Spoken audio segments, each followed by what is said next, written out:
ಏನು ಮಾಡೋಕ್ಕಾಗಲ್ಲ ಸರ್. ಅಂದರೆ ಇವಾಗ ಈಗ ನಾನೇನೋ ಒಂದು ದುಡ್ಡು ಹಾಕಿ ಇನ್ವೆಸ್ಟ್ ಮಾಡಿ ನನಗೆ ಆ ಶಕ್ತಿ ಇಲ್ಲ. ಸೊ ಆ ಶಕ್ತಿ ಇದ್ದಿದ್ರೆ ನಾವೆಲ್ಲ ಇದನ್ನ ಕೇಳಿಸ್ಕೊಳ್ಳೋ ಅವಶ್ಯಕತೆ ಇರ್ತಾ ಇರಲಿಲ್ಲ.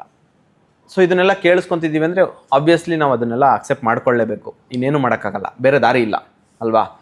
ನಮ್ಗೆ ಆಸಕ್ತಿ ಇದೆ, ಬಟ್ ಅದನ್ನು ಹೆಂಗೆ ತೋರಿಸ್ಕೊಳ್ಳೋದು? ಹಿಂಗೆ ಕೆಲಸದ ಮುಖಾಂತರನೇ ತೋರಿಸ್ಕೊಬೇಕು, ಒಂದೊಂದೇ ಸ್ಟೆಪ್ ಮುಖಾಂತರನೇ ಹೋಗ್ತಾ ಇರಬೇಕು. ಬಟ್ ಅದೇ ಕೆಲವೊಂದು ದಿನಗಳೆಲ್ಲ ತುಂಬ, ಈಗ ನಾವು ಇನಿಷಿಯಲ್ ಡೇಸಲ್ಲಿ ಬೆಂಗಳೂರಲ್ಲಿ, ನೀವು ನಂಬ್ತೀರಾ ಬಿಡ್ತೀರಾ ಸರ್, ಒಂದು 3 years ಹೇಳಿದ್ನಲ್ಲ, ಯಾವಾಗಲೂ ಒಂದು 6 ತಿಂಗಳಿಗೋ 3 ತಿಂಗಳಿಗೋ ಅದೇ ಜೂನಿಯರ್ ಆರ್ಟಿಸ್ಟ್ ಆಗಿ ಹೋಗ್ತಾ ಇದ್ದಿದ್ದು. ಅದು ಬಿಟ್ಟರೆ ತುಂಬ ಅದೇ ಮನೇಲಿ ಕೆಲವೊಂದಷ್ಟು ದುಡ್ಡು ಕೊಡೋರು, ಅದು ಇದಕ್ಕಾಗ್ಬಿಡೋದು. ನಾವು ಹೆಂಗೆ ಜೀವನ ಮಾಡ್ತಾ ಇದ್ದೆ ಹಂಗೆ, ಬೆಳಿಗ್ಗೆ 9 ಗಂಟೆಗೆ ಎದ್ಬಿಟ್ರೆ ಎಲ್ಲಿ ತಿಂಡಿ ಖರ್ಚಾಗ್ಬಿಡ್ತದೆ, ಒಟ್ಟಿಗೆ ಮಧ್ಯಾಹ್ನ ಎದ್ಬಿಟ್ಟು ಊಟ ಮಾಡಿಬಿಡೋಣ, ಈ ಥರ ನಾವು ಬೆಂಗಳೂರಲ್ಲಿ ಜೀವನ ತುಂಬ ದಿನ ಈ ಥರ ಮಾಡಿಬಿಟ್ಟಿದ್ದೀವಿ. ಅಂದರೆ 1 meal per day.